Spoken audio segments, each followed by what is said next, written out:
جدد حياة القلب بالقرآن. Ey müminler, səfərgə çıxan yoki g'azotga chiqqan qarindoshlari haqida ular yenimizda bo'lganda o'lmaydi va o'ltirilmaydi degan kofirlarga o'xshash bo'lmanglar. Alloh buni ularning dillarida hasrat qilsin. Alloh tirildiradi va o'ltiradi. Ularning g'azotga chiqmasligi ularni o'limdan qutuldiranmaydi. Alloh qilmishinglarni ko'rib turg'uchidir. Ali Imron surasi 156-oyat. Assalomu alaykum va rahmatullohi va barakatuh. Aziz qarindoshlar, bu darsimiz bo'lsa zemir, ya'ni bu ulanma almash. Bu darsimizning temasi. Oldingi darslarimizda biz fatha kasrani uzatilib o'qilishlarini o'rgangan vaqtimizda harf mat haqida to'xtalgandik. Huruf mat deganimizni ikki harakat miqdori so'zib o'qiydiganligimizni degandik. Bu shuningga o'xshash ikki harakat miqdori so'zib o'qiladigan, ya'ni zemirlar yoki so'zab o'qildi yoki so'zab o'qilmaydi. Oldi bilan izohlar qarab o'taylik.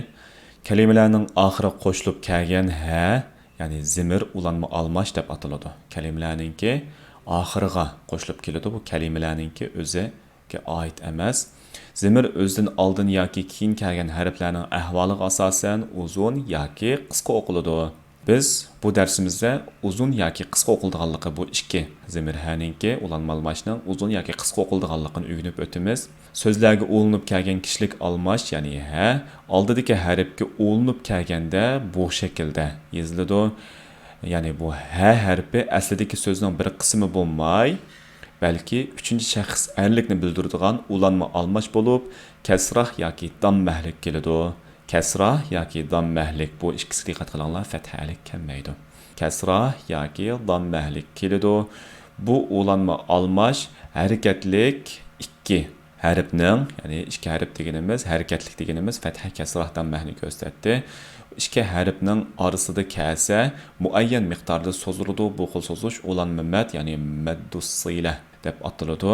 Bu nazariya qismiga bek ko'p nima qilolmasanglar bo'ldi, qallaqa turib buni mashq qilgan vaqtimiz texam yaxshi tushunsizlar, ammo cho'qim mashq bilan bir gavda qilib o'rganishinglarni umid qilaman.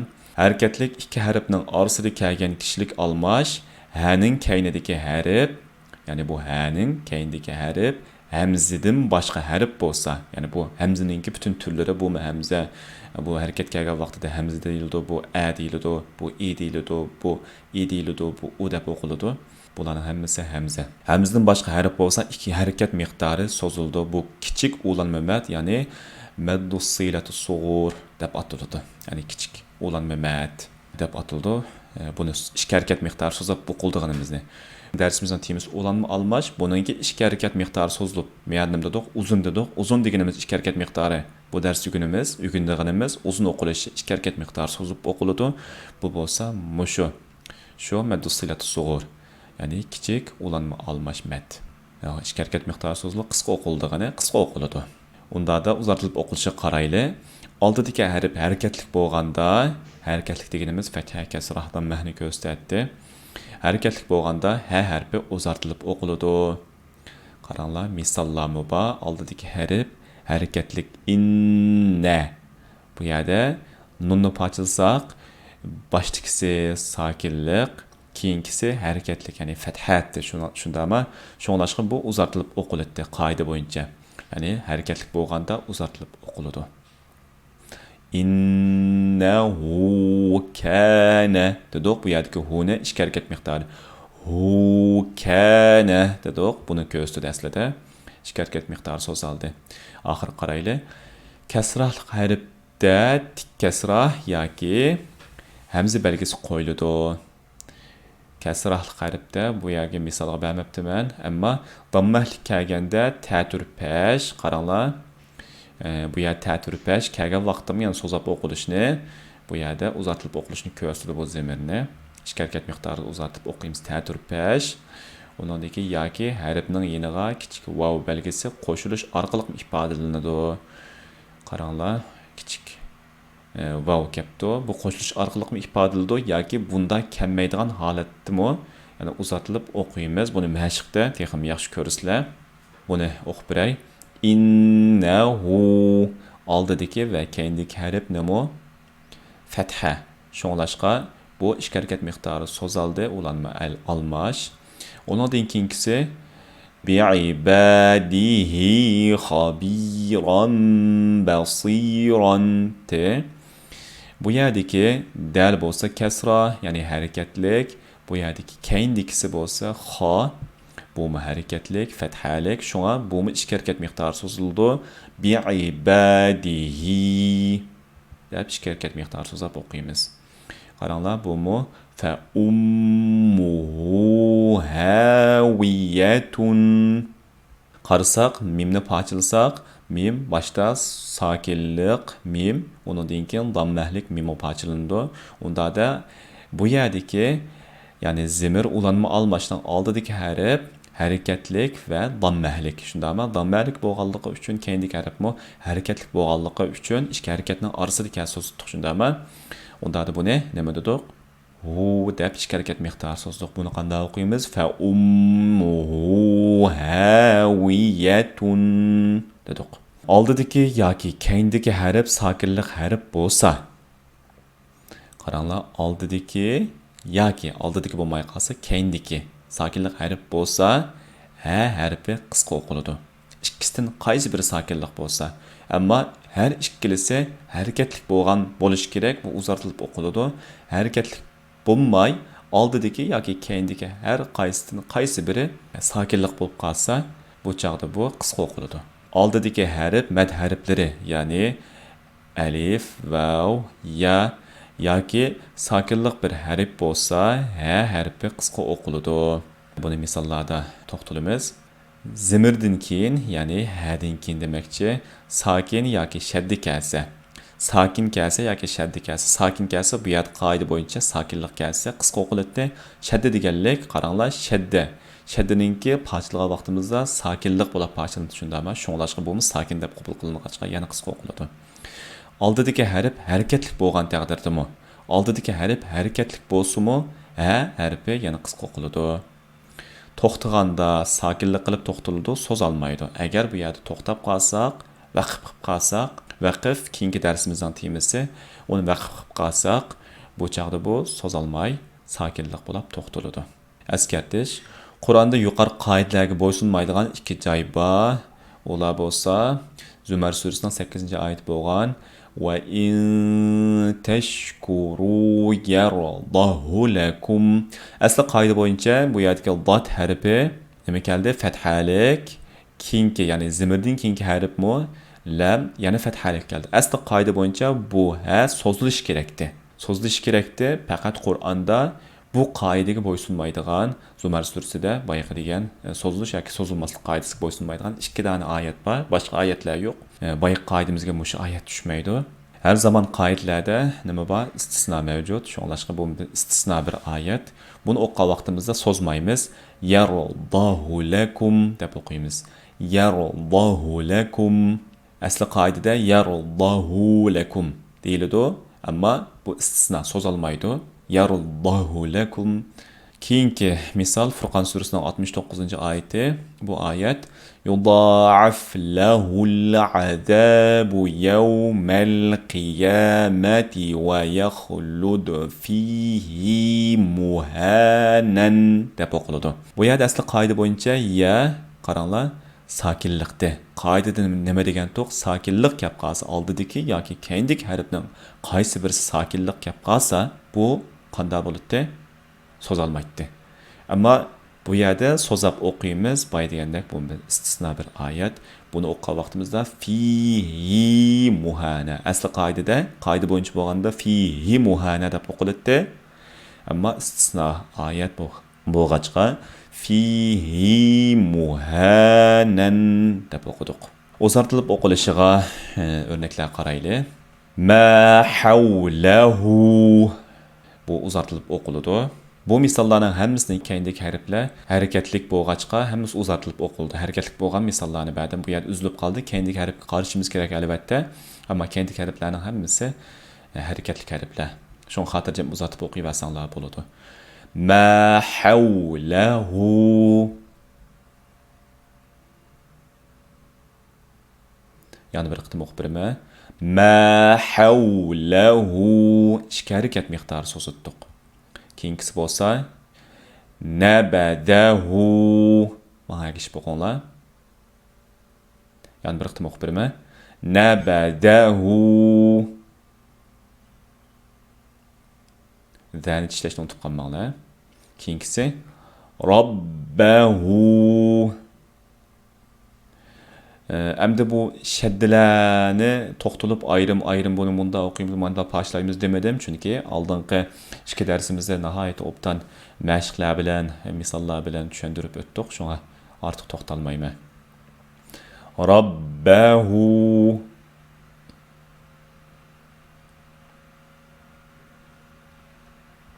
Kinkisi la'allahu. Qaranglar. Bunun keyniga nima keladi? Kichik vav kasa yoki bo'lmasa ta'tir pesh kasa buni so'zab o'qiydiganligimizni ifodalaydi. Ammo bu yerda hech qaysida ta'tir pesh yo'q, kichik vav harfi yo'q. Ammo yana so'zab o'qiymiz. Qur'onda onda kelishi mumkin, kelmasligi mumkin. Shunga shartlar va qoidalarni bilib olishimiz to'liq zarur. Keyingisi qaraylik. Va ummuhu. Yani bir qitim o'qib beraman. Qaranglar, bu mimni so'zimiz. Oldingi darsimizda nima degan to'q? Mim va nun shaddilik kelgan vaqtida tutib uzatib o'qiymiz. Va ummuhu.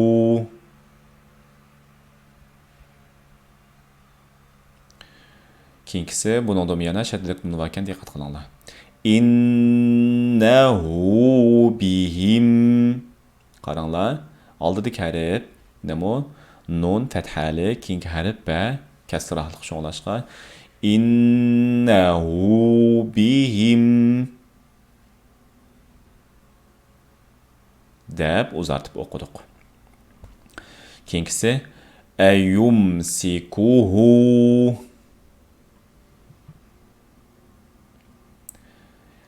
Ayumsikuhu.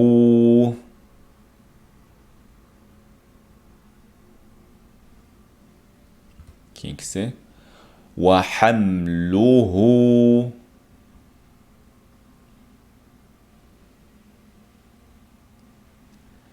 Wa hamluhu.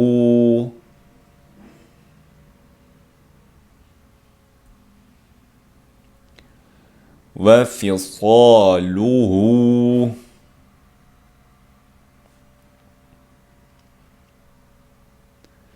وفصاله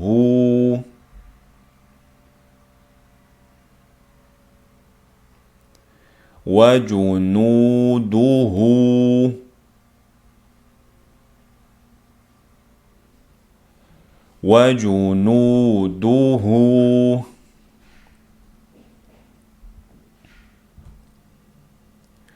وما ننزله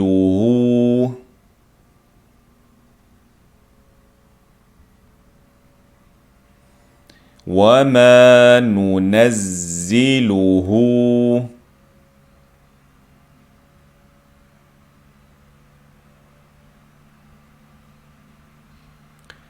يحاذره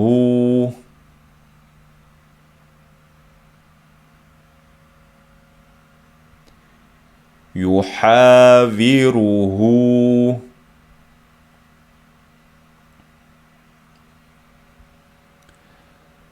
ba'dihi. Qaranglar, bay degan to'q tikka sirah bilan ifodalanishi mumkin, uzatilib o'qilishi. Ba'dihi.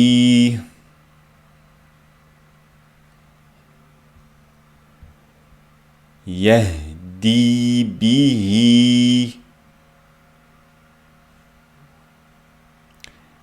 Yani chiqar vaqtda diqqat qilinglar, yah deb sanmanglar.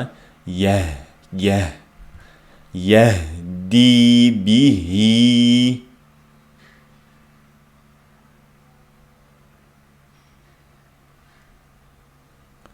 وكتبه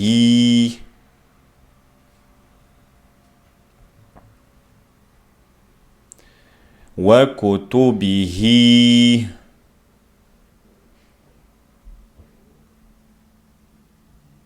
ورسله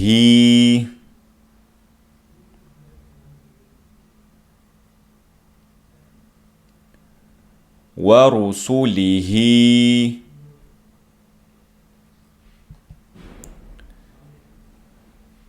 وإخوته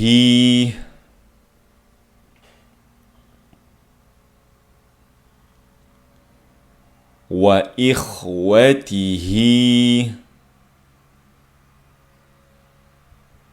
في هذه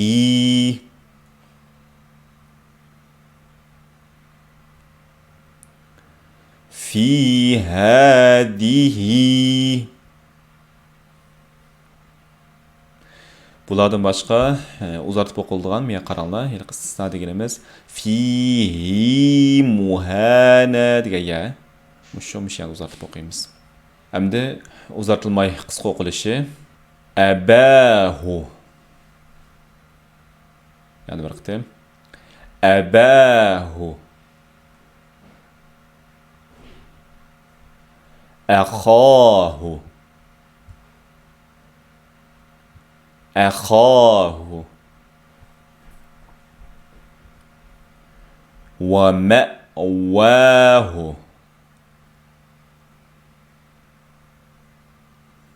ومأواه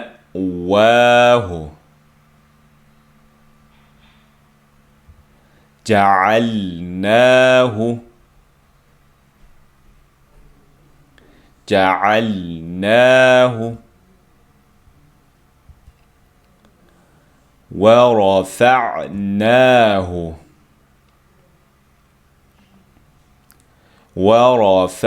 ورفعناه وناديناه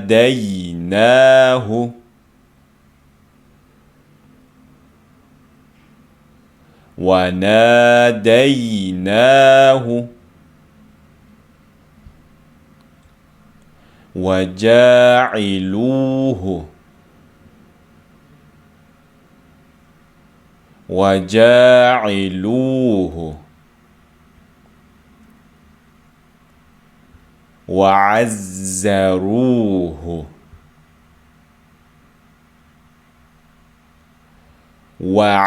وعزروه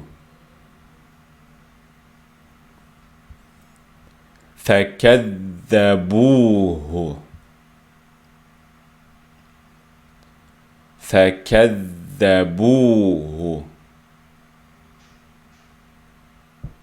وتوقروه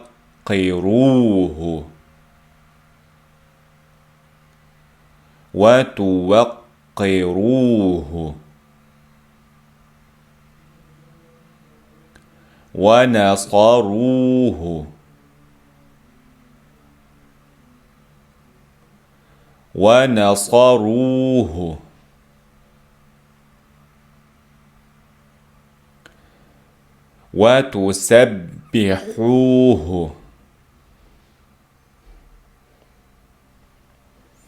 وتسبحوه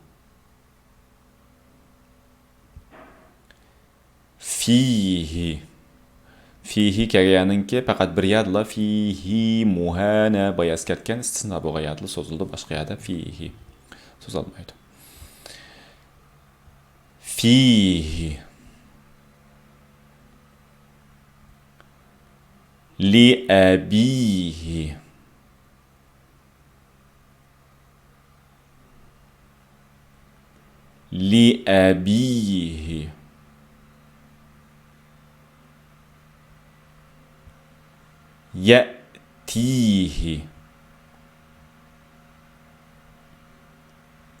يأتيه يخزيه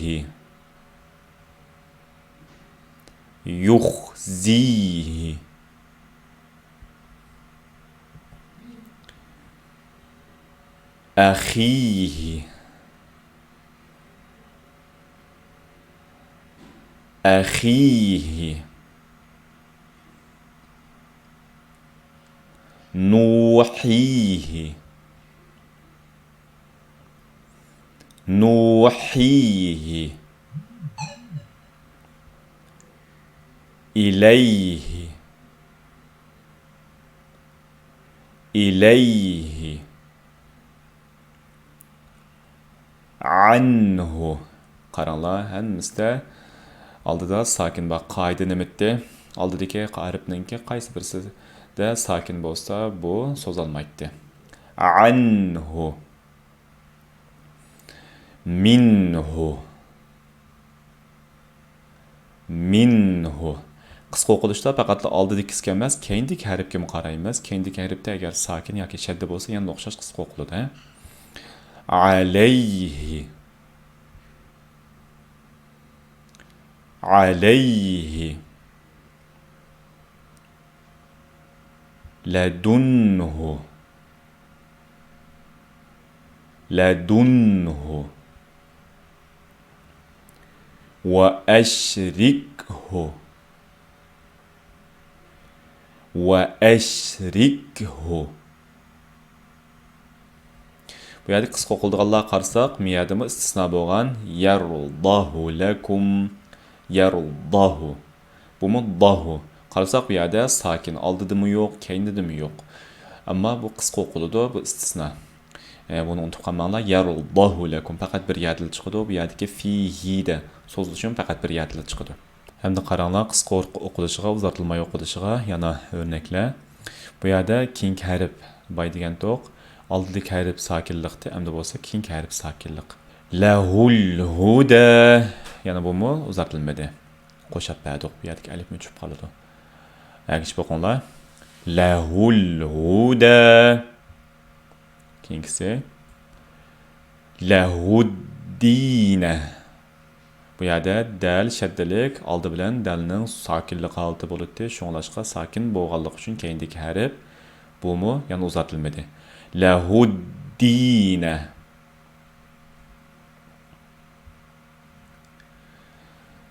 فأحيا به الأرض يعني برقتين فأحيا به الأرض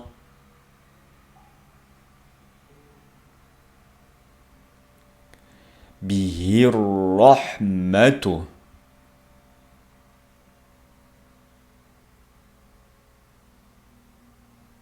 به الرحمة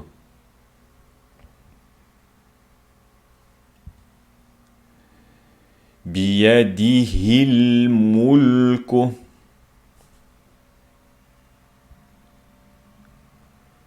بيده الملك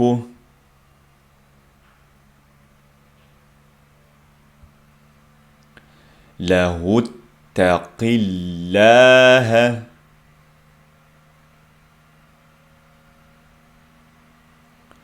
له اتق الله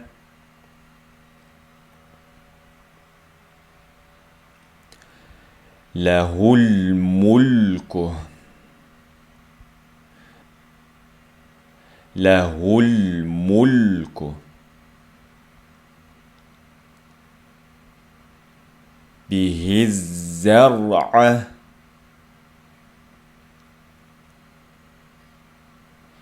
به الزرع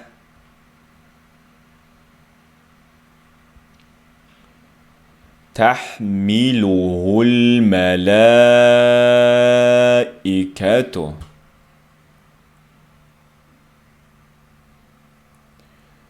تحمله الملائكة قال الله بيادة متبع شو الله شكوزارتو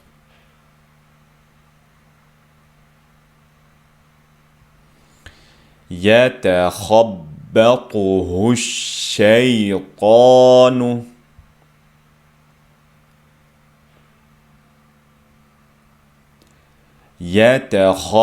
يتخبطه الشيطان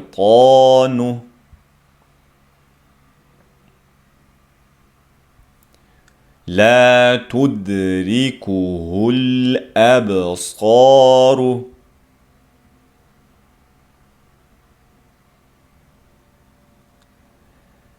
لا تدركه الأبصار.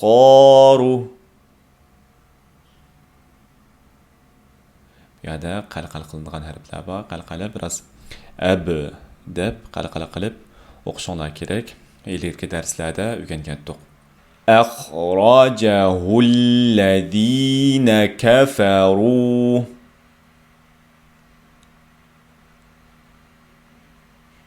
أخرجه الذين كفروا.